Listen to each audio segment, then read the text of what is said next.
There it goes. All right, well, welcome everyone to our ECO meeting. We're really excited to have you all here. We're going to have a short agenda this time because we have been in the throes of teach-in preparation and implementation.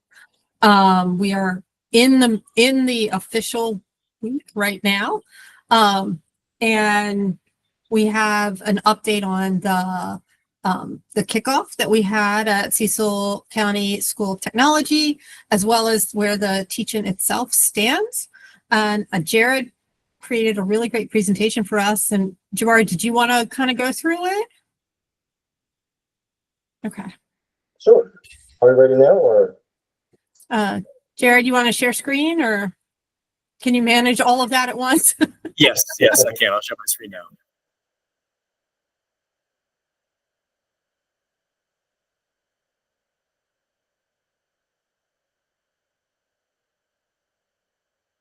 And I'm going to put it up screens myself, so if you get me by looking someplace else, just give me a quick second.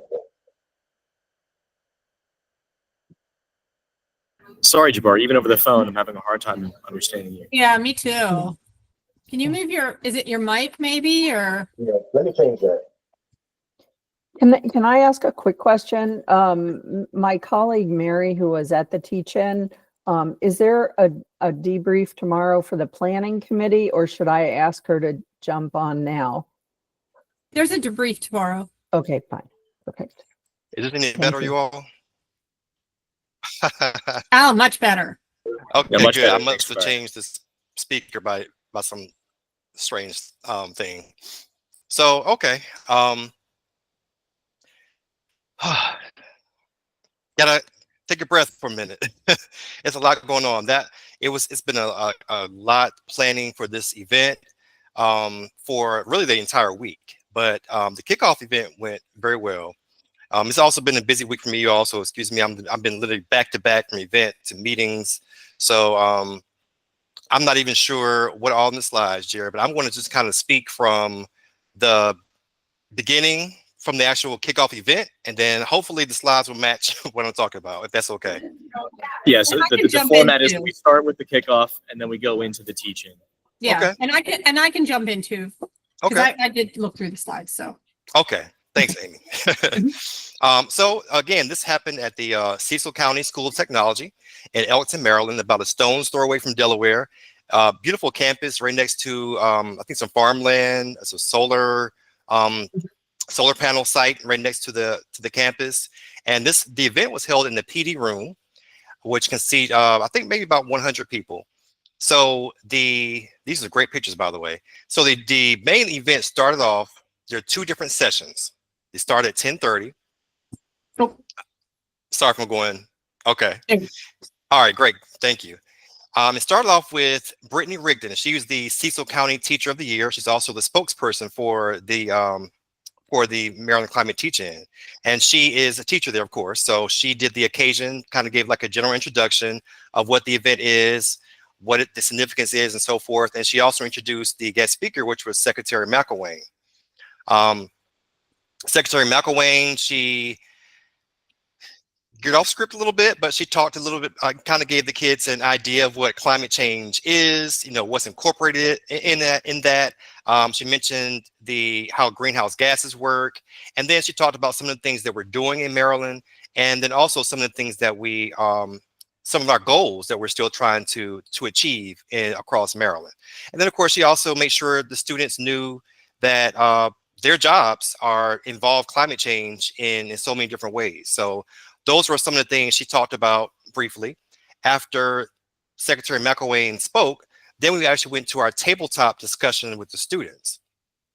So we have 4 different topics, and basically what we had the students to do, Amy was generous enough to create these beautiful cards. So every table had a different symbol and color, and it was mixed in basically. So basically students kind of switched it up, and they visited the table based on what was on their card.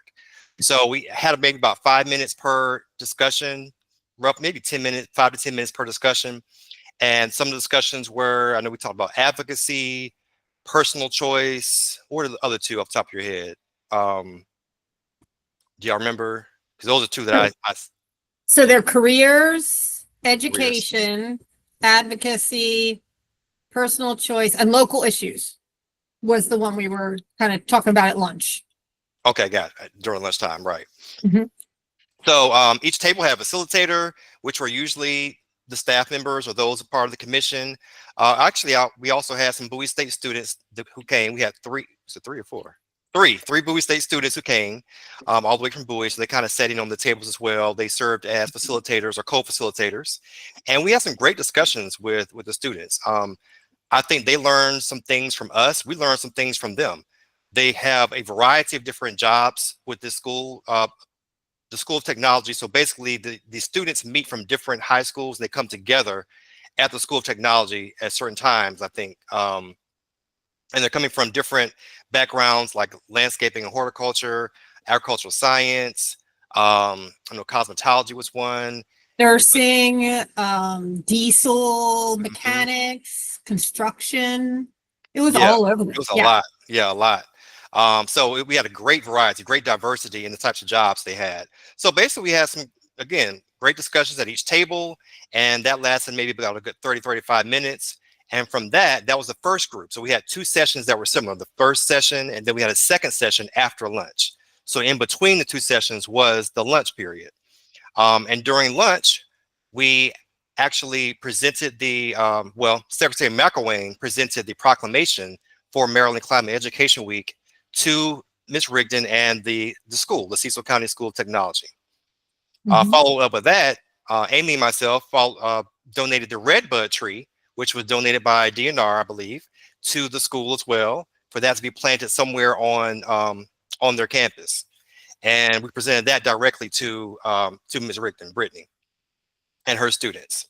The lunch was a sustainable lunch, and lunch is usually my favorite part. So the chef and the culinary students put together a great meal, consisted of chicken kebabs, and the chicken was they were raised right there on site. Yeah. Yep. And I believe all the vegetables were locally sourced as well, right? So we had asparagus and we had quinoa, and even some of the sauces they made were I don't even know what they were, but they were very good. And it was served family style. So of course that kind of cuts back on the usage of certain dishes and whatnot. They did a great job explaining what they grew, how they grew it, and why this is sustainable, why these foods are sustainable. We use sustainable lunchware, the compostable plates, cups, and forks. So, and just water, for the drink. But it was a great lunch, and we were able to talk and discuss some things at the tables. We made sure that we were kind of spread around, so facilitators were mixed in with the different students. So it was great. Amy and Jared, am I missing anything thus far? No, I don't think so. Okay. It was a really good lunch. It was. It was delicious. Oh yeah, it was. I agree. I have two questions. Yeah. Do they use the compostable plates and things every lunch, or was it special for our lunch? That's It was one special for our lunch. Okay. Yeah. And then the second question was, there were, and maybe you're going to get to this, and if so, then just say that, but there was a group that came in the morning and a group in the afternoon, and you said the room held 100. How many kids overall do you think that we connected with? So we think we connected with about 80 kids because we split it. We had two groups of 40. And then we had a bunch of adults in the room too. And over lunch, we had all 80 kids together, plus all the adults. We filled that room. Yes, we did. And if I could add to that, right there during lunchtime. so Yeah, the Jared. idea was, I'm hearing myself double, so I won't take my phone away. The idea was that these students were representatives from their disciplines, so they would take these discussions back to their classrooms. So while we might have reached 80 students on that day, ultimately we really reached the whole school. Absolutely. Good point. Yeah. And the kids had so much insight, and I haven't shared this with the group yet because they're still coming in, but we did conduct a survey, a mobile survey with the kids afterwards on, how did it go? Did they have any suggestions for improvements? They loved it overwhelmingly. The topics that they felt the most strongly about were advocacy, how it affects their jobs and personal choices. And for the most part, there were some suggestions on changes, but the most prevalent suggestion is we needed more time to have conversations. Hmm. And that's like the It best is. feedback we could ask for. It absolutely I wanted is. more of this, so Yes, that was great. I agree. And I agree with that. I wish we had a little more time to engage because we were getting right at the good part of some of these sessions, then we kind of had to switch it up and move to another table. But still, that's wonderful feedback that these students were really getting something out of this. And it wasn't just learning from us, they were learning from each other. And again, we were learning from them. There are some things that they mentioned because some of these jobs, I don't know anything about diesel. I don't know much about HVAC and electrical engineering and some of the things that they incorporated it. They also mentioned some of the chemicals they use, some of the machinery that they use, and how it may not be sustainable, but they're switching to sustainable options. So there are a lot of things that sometimes I don't even think about, but they're aware of it. And And they so, talk about waste too, like Mhm. the waste of each of their industries and how that's currently handled and how it could be handled differently. I mean, and one thing we did learn from Brittany was that the kids don't get together like cross curriculum paths at all. Right. So this is one of those rare instances where you had representatives from almost all 23 curriculum paths. There was one that couldn't because they were doing certifications that day, but almost all 23 and getting together and being together in the same room doing something together, which was great. Absolutely. And again, some topics, for instance, cosmetology comes to mind. I mean, it's not something you really think about when you think about, well, at least I don't. When you think about being sustainable, maybe because I don't really, get cosmetic items, but there's certain things that were mentioned. It's like, wow, I never even thought about that. I never even knew about that. And this happened with almost every field. There were certain things. And so I think personal choice was a great one because there were some things that were mentioned that students never thought about. Some things they were actually already doing, and they may not be aware that you are being sustainable. So we wanted to make sure that they knew that we want to talk about some of the things that you're currently doing and then things that you can improve on. So it was kind of a mixed bag of things. So again, it was a great discussions at the table. They got a lot out of it. Even the secretary was engaging with the students, I believe, more so the first session. I think she had to leave shortly after she spoke in the second one. But the other facilitators that were there, everything went very well, went pretty smooth. So yeah. Great kids, super impressed. And Brittany was awesome. So the teaching is doing really well this year. Not just did we have a great kickoff, but it is functioning really well. So you want to go to the next slide, Jared? Okay, so we did more significant email campaigns to a wider audience this year. We expanded to include environmental literacy points of contact and all the LEAs. We also, through the Climate Corps students that have been helping us, reached out to a lot more community organizations and faith-based organizations, which is phenomenal. We also put on a real push to expand in both upper education, because we only had a couple colleges previously, but also geographically, right? Last year, our map was really central Maryland, and we really wanted to spread out. Other ways we engaged were, we placed a lot of stories in newsletters. I think we were in like 4 or 5 different newsletters. We did press releases. We presented at other organization meetings as well as other commission working groups. We even you see the picture of Jared at the, what was that, Century High School green event. And I did a table at Mayo. Thank you, Laura. And of course, word of mouth. It really did get around quite a bit this year. So what's next? I can't remember the next And Amy, slide. if you mind me adding, I think another thing that possibly helped was we also expanded the time. It expanded the time frame as opposed to just that 1 week. Right, because we had spring breaks hitting in between. So as of right now, we have more than 200 teach-ins registered. We crossed the state. Thank you, Frostburg University, for getting us into Western Maryland. Really appreciate that. 65 different schools and organizations so far, and that is amazing. We made a lot of progress with private schools, a lot of progress with school systems, and a lot of progress with colleges and universities. So huge increase across the board. A lot of public school teachers. We even had a homeschool organization. We have a private sector company registered. It's kind of cool. Quite a few nonprofits. One thing we did, lesson learned this year, was we were listing the school systems on the website, and we actually had 3 school systems request to be removed for fear of consequences with the new presidential administration. So we have to think about, there are quite a few lessons learned we need to document, and we'll talk about more tomorrow at our kind of follow-up meeting.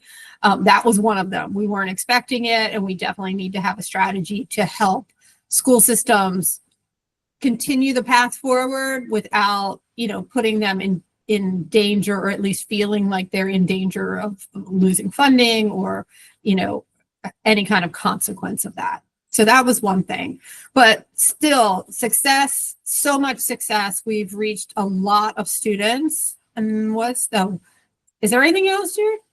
Oh, yeah. Okay. So registration remains open till April 30th. We're sending out our 6th email this week, as well as we're reminding all the registrants that, hey, we're going to be reaching out to you in May to ask you to give us some details and some photos. And that's when we're going to pick the winners of the contests. We have, thanks to the Mizrahi Charitable Foundation, we have a $2,000 grant for an environmental field trip for the grand prize winner. That'll cover like transportation costs, as well as any kind of,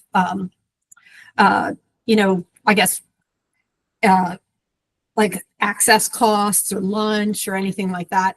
We have 2 $500 prizes for the materials to do an on-site environmental project. We've got 2 curriculum books from University of Maryland on stormwater management curriculum class programs. I have 2, I don't have them yet, but I have the commitment of 2 air quality monitors from an organization I met at Mayo, and I have 2 Green Actioneer books. So, all of those are different prizes that teachers are going to win. Educators, not just teachers. So we'll get that all selected in May. We will debrief with the Maryland Commission on Climate Change. We have so much to tell them. It's going to be a really good feel-good meeting in July. And then right after that, we start planning next year. It's a 12-month project. So that's where we are. I think that was the last slide, right? Yeah. So any questions or comments, or I'm still in it, so it's never too late to recommend to someone that is doing a teach-in, or it's already doing it. We keep reminding folks, if you're already doing it, just register it. So super successful program so far.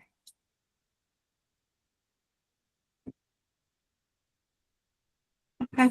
Well, the one thing we did here at the commission meeting earlier this week, with federal funding cuts expected, there is a suggestion to move more towards a public-private partnership type model to accomplish some of our environmental goals.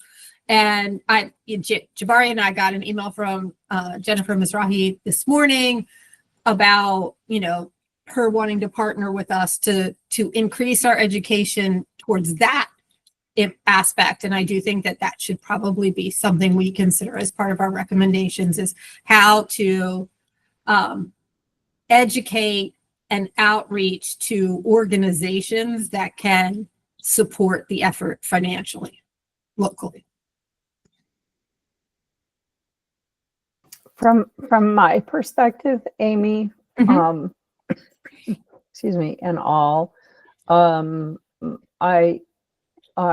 am thinking about the schools that participated from Cecil County, as well as looking at the teaching overall and those schools, particularly the K through 12, but also the higher ed and some of the organizations that are participating, and wondering if we could make some links to the Green Schools program, or, you know, during the year promoting some of the other opportunities that there are with partners and that kind of thing, to do things that could be counted towards climate, towards the climate teach-in, but also could just help them in terms of longer term sustainability around the actions that they're doing and ways to connect more people at their schools or in their communities, that kind of thing.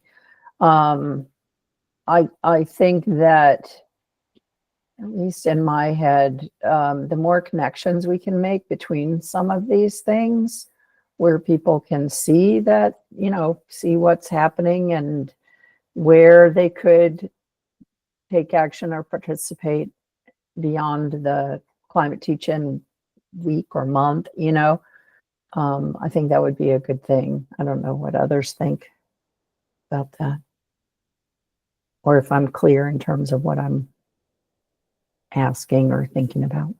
I think so. I think what you're saying is to continue to communicate with the folks during the year and give them opportunities or give them information about each other. And you know, I think that's something we can talk about as part of our possible recommendations. I mean, there is a level of effort associated with that.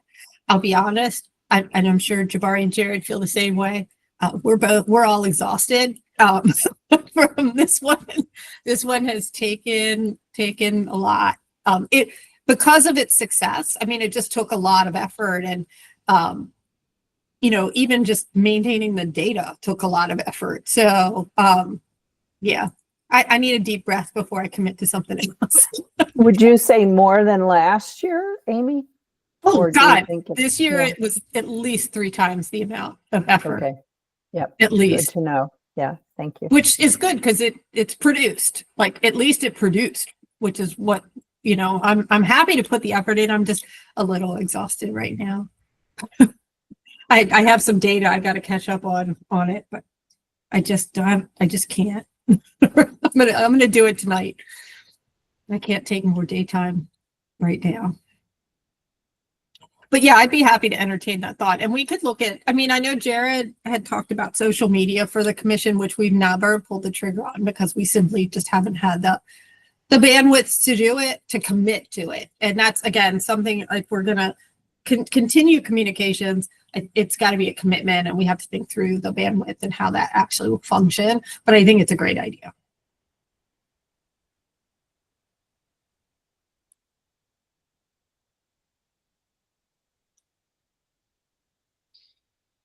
Okay. What else do we have on the agenda, Jared? So the other major item for today is the OLP report out that I think Peyton will be leading today. All right. Yes. And yeah, just want to say congrats to y'all, and just what an incredible job Thank you you've for all done. your help. Yeah, of course. And just, you've done an incredible job of elevating environmental and climate education in Maryland. So thank you. Okay, so OLP, we had our last full partnership meeting on March 6th, where we discussed a few items, one of which was the recent Chesapeake Bay Watershed Forum, which focused on sustainable funding. I'm going to drop a link to a recap that was held and recorded. And during our meeting, we had an overview of what happened there and those takeaways. We also had an overview of a recent NOAA workshop that was focused on bridging environmental literacy and career and technical education. We also collected input from our representatives about additional topics which would be beneficial for them in advancing their work within the partnership and beyond the partnership as well. And there was interest in hearing more about our connections with career and technical education. So a through line between the y'all's kickoff event for the teach-in, with it being held at that center. Between our March meeting and our next meeting, which is on May 15th, we will have had 11 working group meetings. So things are, yes, in really full swing. And these working groups, many of them have been multiple times.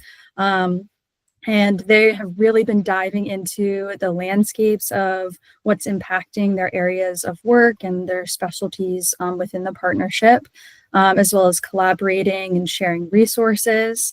So that's been really exciting. We just had one today on environmental and climate literacy.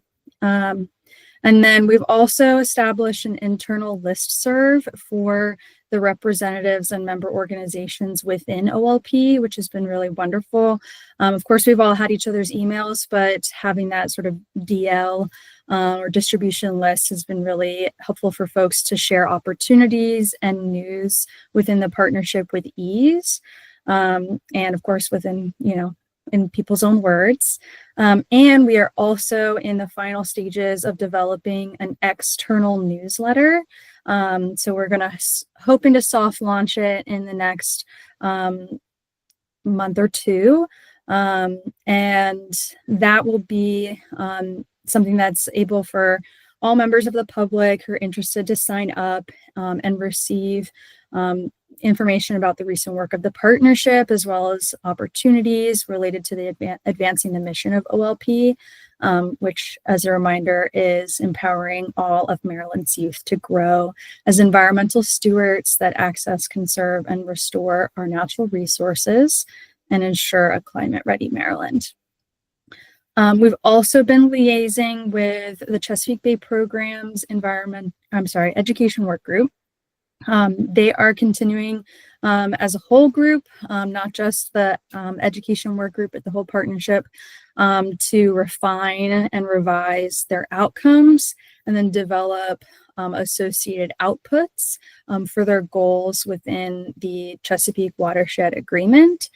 There is one goal which pertains to our work there, which is the environmental literacy goal. And I'm going to put the most recent meeting information. So that is the meeting that happened in this month, actually, very early last week. If you're curious to explore the current draft environmental literacy outcomes and outputs, and those output conversations are continuing and will be recommended to their management board. And something really exciting in developing those outputs, we have been looking at the recent Environmental Literacy Indicator Tool survey data from 2024, and it is now publicly available. So I'll drop in the two links. So there's a watershed-wide report, and then there's a report for each state. So that Maryland report shows information reported by our local education agencies, or LEAs, based on the 2023-2024 school year. So not this current school year, but last school year. And it's really powerful information. It also compares since this report and this survey has started in 2017. So you can really see how much growth Maryland has had in providing environmental literacy education across the state for all of our students system-wide. So those are our most recent updates. We're really excited to be continuing the work. Laura, I see your question. Could we present the teaching results at the next OLP meeting? I think we'll have, we normally have that time for member updates. I think that would be a great item to highlight during that time for sure, because it's a huge celebration to share an update for many of our stakeholders. Absolutely. And we should have better numbers for you by then. Okay, great. Like I said, there's still a bunch of data work that needs to be done. And Yes. like That's even wonderful. Jared's map isn't as up to date as it could be because I haven't added all the addresses to the map, the thing that runs the Google Map Drive. So Just takes Oh, a cool. bit. Yeah. If you guys, whenever that's, up to date, maybe like, a week before the meeting or so. Okay. Cause we've got, almost a month and our full partnership meeting. Cause it's a little bit later. We went 2 weeks into the, month instead of our first Thursday. So Do you need slides or just data? you can just give us data. I mean, yeah, we I can, think you a wanna slide do or some- two would be good, Peyton. Sorry. yeah, if you want to interrupt. do a slide or Yeah. two, you can, but Yeah. no obligation. Okay. If you give me the Especially- data, Amy, I'd be happy to put some slides together. Okay. So let's see. When did you say it was? May May 15th 15th. is, the meeting. So you need it by May 8th. May 8th would be great. Got it. Okay. That's awesome. This is great information too. I need to like just take a few minutes and read all of the presentation and the report. That's pretty much what we had on our agenda for today, just because we've focused so much on the teach-in. Happy to open the kind of the agenda up to any topics that anyone is interested in discussing, any thoughts on recommendations for this year. Because we will have to submit them. There is a new process for submitting them. The commission is trying to create some consistency as well as managing the sheer volume of recommendations. Our committee has really just recommended 2 or 3 things every year, but there are other committees that recommend upwards of 5 to 10 recommendations. Some of those are multi-page in length because it's a recommendation for 6 things grouped into one. So, I mean, it got very exhaustive last year in terms of the number of meetings the commission ended up having to add to their schedule to get them reviewed. So they're trying to manage that process a little more. So we will have to dial in our recommendations. I think, aren't they due in August or September, right, Jared? Yeah, I think that the date's September 1st off the top of my head, but I'd have to double check. Yeah. So we have a lot less leeway in the way we recommend things as well. So we'll have to really focus on that in the next 2 meetings if not, if we don't even start today, which is fine. Do you mind sharing a little bit about what's sort of changed and what's new in the process for y'all? Well, there was never any process. There was a deadline, which even that wasn't as strict as it probably should have been. So basically, we just drafted them up in a Word document. They could be any length we wanted. It seemed like over the years they were getting longer and longer and longer. And then you just submitted them in. The commission then sent them all out to the commissioners to review before a meeting and would then vote on them, but they would always have discussion. And I know, Jared, this was your first year. Javari's seen it multiple years. The discussions can be long, and sometimes like somebody will really spiral in on a tiny piece of a recommendation, which isn't necessarily material to the recommendation, but completely derail the recommendation that way. So That happened to one of ours. oh yeah, I think we spent like a whole meeting almost on the topic of budget for one of our Yeah. recommendations. So we're stripping budget. They don't want budget anymore, it's interesting because in past years we would get scolded for not including budget, and then we got scolded for including budget, and it's struggle.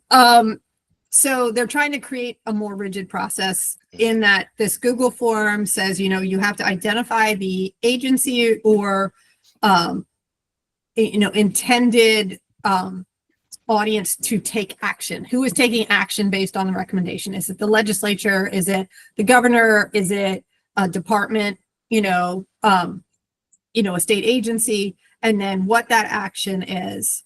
And we have only a couple sentences space to do that in.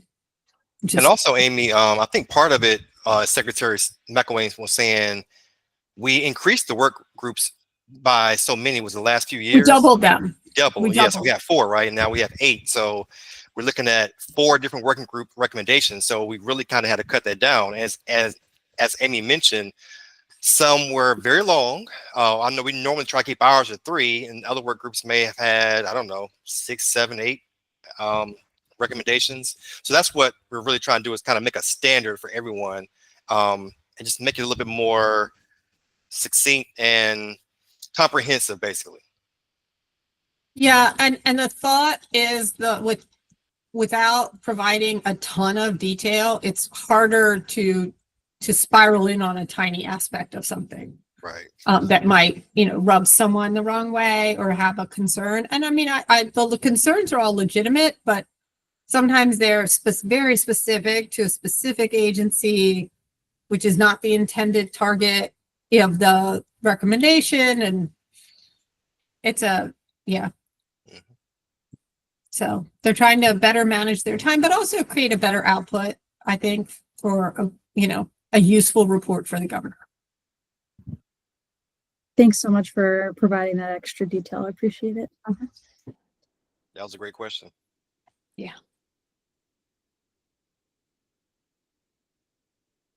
All right. Well, if there aren't any thoughts on discussing the recommendations this year, I do think we have 3 topics queued up for this year, and a 4th recommendation just came through from Jennifer that we're going to need to discuss, which is, so the first topic is, climate teaching expansion, and how to deal with that. And we'll have a good, presentation on that at the next meeting after we do our lessons learned. So we're talking about the success of it now, but once we have our meeting tomorrow, we'll have more of an idea of what we think we need to do to continue to make improvements and grow. Right now, we're just kind of on the high of it going really well.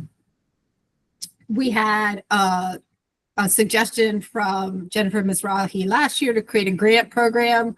Not sure we're going to, again, that would have to be a public-private partnership where we would have to have funds donated for the grants. So we can talk about that. That's a possibility. I know her organization in particular is, a great funder of those types of efforts, but we need to have a system to administer those grants. We had, what else did we have? Oh, we had the website, which we're struggling with a little bit because it would be an added burden to MDE to manage that content. And a lot of the data that we had hoped to be able to share in that website is currently being removed from the internet. And we're not sure if it's going to pop back up based on, changes to NOAA's data. And so we'll have to see how that one goes. And then, of course, this latest recommendation from Jennifer on outreach for public-private partnerships, which I think is a great one. So think about those in between now and our next meeting, and how, what you feel like would be challenges or important things to consider in making recommendations about those topics. And if there's nothing else, we can open for public comment. Are there any, is there anyone that would like to come forward with public comment? Yes, Jeff. Hi, Jeff. You're on mute. There you are. Hello. Hi, Jeff. Yes, thank you very much. It sounds like you could hear me. Yes, absolutely. Excellent. Well, maybe not excellent. I don't really have much good to tell you. 18, say for example, 18 minutes into this meeting, we get its agenda through the text comments. And then there's no meeting literature links are in the ECO site for this meeting. Now, I don't know if I'd call that communication.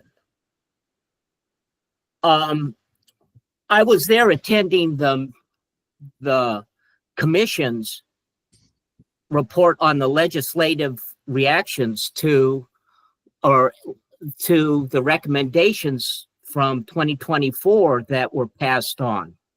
And what happened is that we went through an allocation for funding and outreach, which was your number one proposal, no progress. Passed the Education Week bill. That was your third proposal. No progress, and not even a bill was not even introduced about that. Now, during the MCCC meeting, somebody commented that didn't even take money. No. And yet it was shot down. Now, the severity of climate change. Scientists are saying that this is a upheavals. Not something, it's not a transaction. It requires the most significant transition that humanity will have ever produced. And it's all hands on deck. And I could go through, sure, there were other failures in all the other work groups. Your work group is the one that commands the stage. You people are the communication experts. I don't think that you're able to pat yourselves on the back. I think what's happening is that your competition, fossil fuel companies. You turn on WTOP, one of the major dominant news radio stations, or you turn on any of the the local news broadcasts, and we're subjected to advertisements, propaganda, greenwashing that is projected from not only the Trump administration, but the American Petroleum Institute. Now I understand this is withering competition now. Yes, the stakes are this high. Now, here's what I propose. We are in April. This is Earth Month. I'm a member of the Electric Vehicle Association, which is a national nonprofit organization that promotes EVs, electric vehicles. Now, if I may say, we get contacted by municipalities and other nonprofit organizations to display our vehicles. And it just so happens that one of the biggest offending sectors in climate change or climate pollutants is our transportation sector. Now, we're not rabid. I'm the rabid climate activist among them. And we're talking about the metropolitan area. We have members that attend from Virginia. We have members that attend. We've even had somebody show up from Richmond. We get industry groups that are involved in the infrastructure.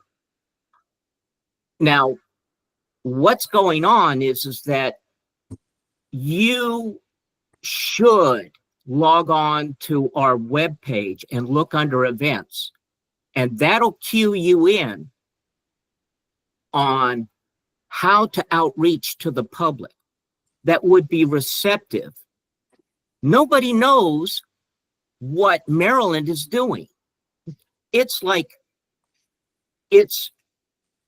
well, if they're not taking it seriously, why should I? And this is the reason why all the other, I propose this to you. This is the reason why there was such poor performance on all the other working groups' proposals that were shot down or not accepted or not even brought, you didn't even find a sponsor. Okay. Now, I suggest that the education, communication, and outreach. Now, I know you're limited because you're state employees, but you should have a back channel where you're going to talk, where you've got people who are activists. I mean, gee, reach out to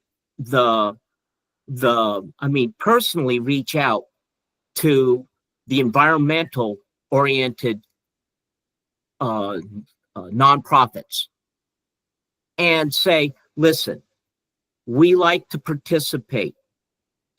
Make somebody available to attend a meeting and give a presentation, right? Expand out. And then what happens is that when they have an event, you can make sure that that they contact you, or you pay attention to their website and their events and say, gee, would it be possible if we could send 2 people out there with a canopy, a table, and materials?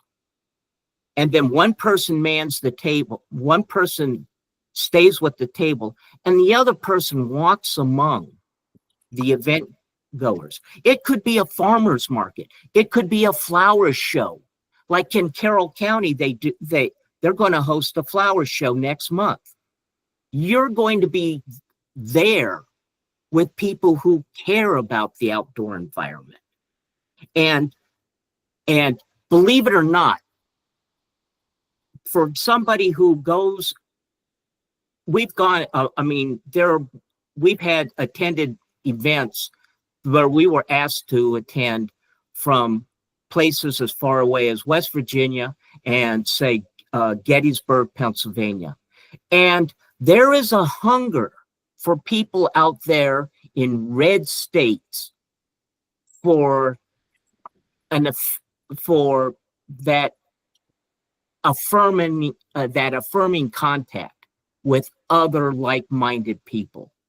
It's almost like we're cavalry. We come in there and we set up our vehicles, we set up our literature, and so on. If transportation happens to be one of the major offending economic sectors for climate change in Maryland, I'm sure it's the same in Pennsylvania. I'm sure it's the same in Virginia. My God, we get their pollution, from their traffic tie-ups that just wave across. We're not doing, we're at a disadvantage because of that. But these people, there are people out there that have a hunger for this affirmation that somebody's paying attention. And if the state had an informal person, at one of these, I'll even volunteer if you've got somebody who wants to go and they've got a canopy and they've got a table that can fold up and fit in my Model 3, battery powered automobile. I'll be glad to take them there. And they could set up, but the thing is that with that, you have to contact these people in advance that are organizing these these civic events and not education. Now, it's frustrating, but you would be surprised at when you're out there. You need to set that flag in that remote location and say, listen, we know you exist out here and we're trying to do something about it. And that type of it will, I'm not saying ignite, but it will cultivate more participation and also more public support for the legislature that we need to pass. And you people in the communications, you've got to do that. You've got to make that message. You got to get through. Well, All right? and thank you, Jeff. That's a great comment. And I think we can take some of that into the outreach suggestion that we might be considering for this year. We can talk about some of the logistics of some of those things because, you know, one-on-one outreach is very effective. It's very labor intensive, but it's very effective. So. Yeah, I understand. It is labor intensive. Well, and Astrid put in the text, we're not all state employees. You know, so and we're an unfunded group of volunteers, basically.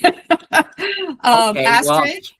Yeah, well, I could understand. I mean, I could see the legislature didn't fund anything as far as the avocation for funding of education and outreach.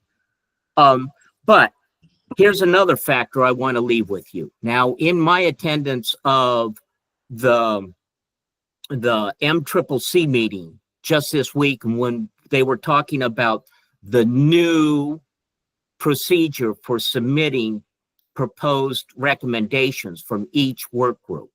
Mm-hmm. Now, they didn't say you had to avoid budget, but when you do say budget, you have to have background information. Say, for example, like you have to be able to refer to some other state who has passed something to do with education funding in relationship to the climate, and say, well, they funded so many dollars, and if you spread that over a per capita relationship to Maryland, then the funding to match that on a per capita basis is such and such and such. Right. And that type of, by having that homework done, where it's not just a number pulled out of thin air, you see, that will have more credibility. And that's when you get into budget, as I understand it, you have to have some site, some reference that they could go to and double check on their own. So to substantiate your request. Gotcha. Thanks, Jeff. Astrid also has her hand up. I want to give her a chance before we're done. Thanks, Sorry. Amy. Thanks, Jeff. When I joined this working group way back, one of the things that I always said was we need to go out there more. We need to be on social media more. I even asked if we could have an account on social media. I was told we couldn't. I don't know if we have that anyway, but it would be good, because if we have a strategy that is just, we all can post something that our working group posts about the teaching, about what's happening in climate change, about what happened in the commission meeting last week, so that we start having a visibility. The other thing is, we are so many here, and I bet each one of us every week goes somewhere where there is a bunch of people who would be interested in maybe learning what Maryland is doing. So I suggest we create a QR code to our webpage that we can just carry in our phone or print out, and we go out and we talk about it, and we say, just take a look at it, just this QR code here takes you to our page. And even better, if we had like 4 or 5 talking points, an elevator speech that we all would know and that we all could use. Whenever we go, I go to fairs, as Jeff was saying, I go to fairs, I go to markets, I go all kinds of places. And these are open places that if you just attending spur of the moment and you didn't have time to schedule something, to have a table and a tent and be a participant of the event, nothing stops you from, talking to people and giving the information and talking about the stuff that you are doing. So I think even if we have some limitations on budget for us to, have the tent, have the table, have the materials, print stuff out or whatever, we can also do something, because our education is not just K-12 and university education. It's not just formal education, right? It's the outreach, as you mentioned. So thank you. Thanks, Astrid. Great comments. Jeff? Hi, yeah, I think that was excellent. And she prompted me to bring this to your attention. I, as an electric vehicle owner and advocate, I go and I charge my car at home. But when I'm on distant travel, I'll charge it at a quick charge station. And the people in these vehicles, they are receptive to they're aware of the climate change. If you were to just make sure that go out there and be prepared and say, hey, look, first of all, thank you very much for driving an electric vehicle here in Maryland. You're talking to somebody who made that investment, who signed that document, who's carrying the banknote on a vehicle that is notably more expensive. Number one. Number two, they're trapped. Basically, they have to, if they're charging, they're going to be there at least 10 minutes, right? And the fact is that you could say, listen, I want to compliment you on driving an electric vehicle. Number one. Number two, your vehicle, I could walk elsewhere through this parking lot and somebody is in violation of the state code. I think it's 402-08 or something that has to do with idling unnecessarily. And an electric vehicle doesn't do that.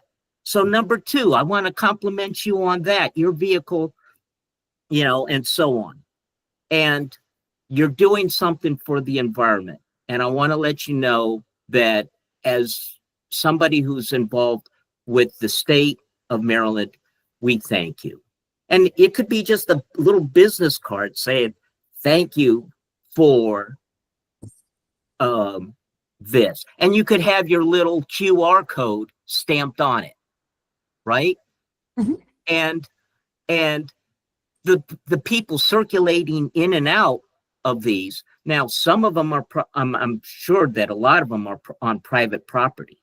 But I've had climate conversations with people and they want to know somebody else is not thinking about it, but somebody else is active about it.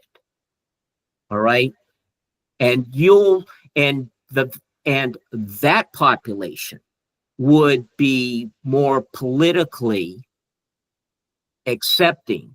You would be cultivating a more adept population that could influence politics and get these policies through that need to preserve life and protect property.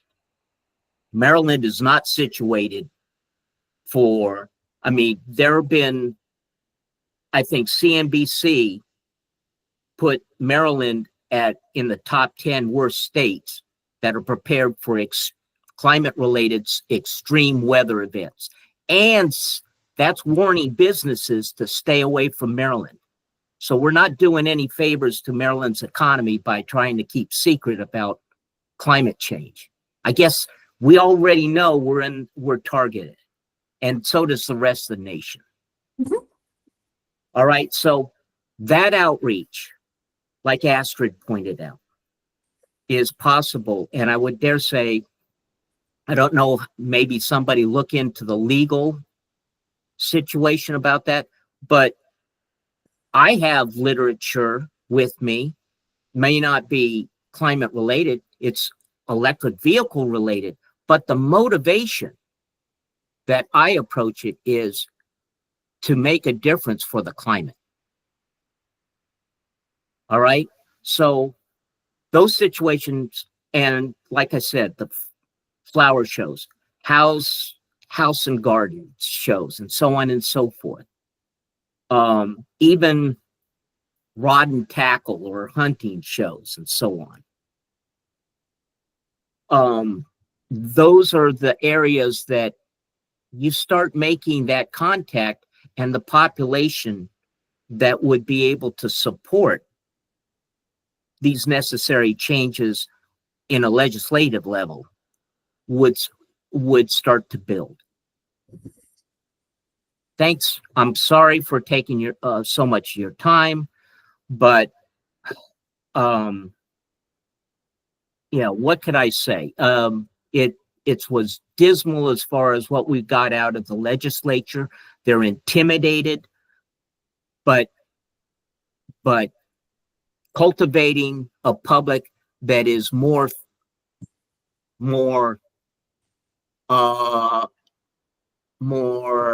demanding of our politicians will serve everybody better. Thanks again. Bye. Thanks, Jeff. And before we end, I'd like to make a few comments. Sure. Okay. So first of all, I want to thank Jeff and Astrid for the comments, because though, it's always helpful to hear, some of the things that we should always consider. And I think one thing though that, and maybe it's the higher education part of me coming out, because the ideas are great. And I love hearing the ideas. And this is one thing that I always hear from students, because students always have these great ideas, grand ideas on what we should do. And I'm not saying this about what you all's comments. I'm just speaking about this in general. We should have a garden and, community garden. We should, have a bike share program, and we need to do more about recycling. And so I said, yes, I totally agree with all that. And I know for me personally, I'm a one person. So I'm not able to do all of those things in addition to all the other tasks I do. So I asked them to say, well, when you say that, think about who the we is. And oftentimes I try to encourage them to, maybe come up with a proposal, not anything long, nothing fancy, doesn't need to be a dissertation, but something that you can take to other people to look at.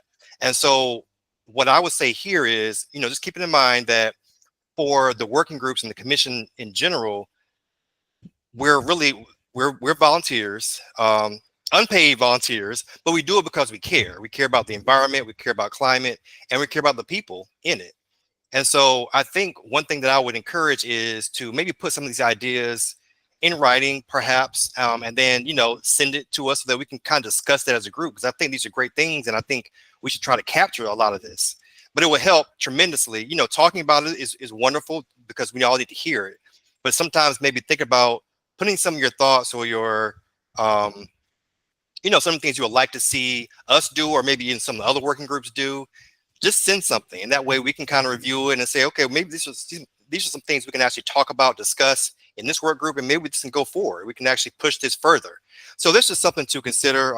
Keep in mind we have limited resources, so there's not a lot we can do sometimes, even though we want to do a lot more. Believe us, we really do. But in that proposal, whatever you're saying, like I said, doesn't need to be long, does not need to be detailed.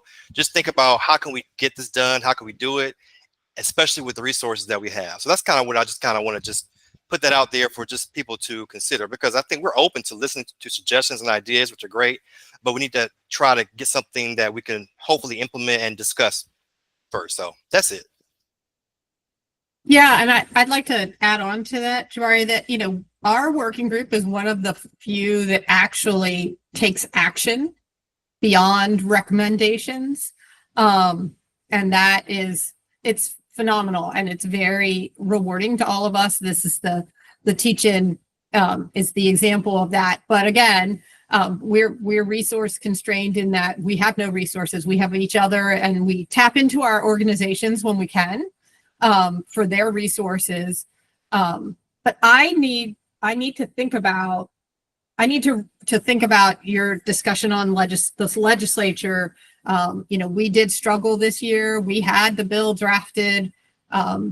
We are not the decision makers there about who takes something to the legislature. And I'm very unsure of our advocacy role other than directly reaching out to our bill sponsor who is interested.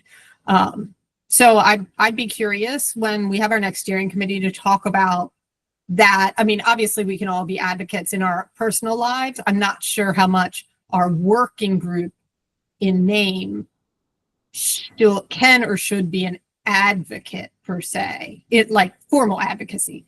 So we should find out more about that. And I also agree with Astrid on social media. These are things that we should talk about. Jeff, I would email your ideas to Jared, who sends out this meeting invitation, and then he will put it on our next agenda and share it with all the ECO members. Wonderful. Same with you, Astrid. And then, yeah. And then we can put them on the agenda, maybe share those materials before the next meeting for discussion and start to dig into some of these recommendations.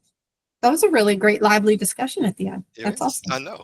Right at the end of the meeting. And one last thing, I think our goal is to try to continue this again for the legislative part. Mm-hmm. We're just told we're able to do it this year. Of course, we do have a sponsor that works with on the commission. Delegate Stein, we're going to see if we can try to get him to speak maybe at our next meeting or the meeting after that, depending on his schedule and availability. But we would love to try it again.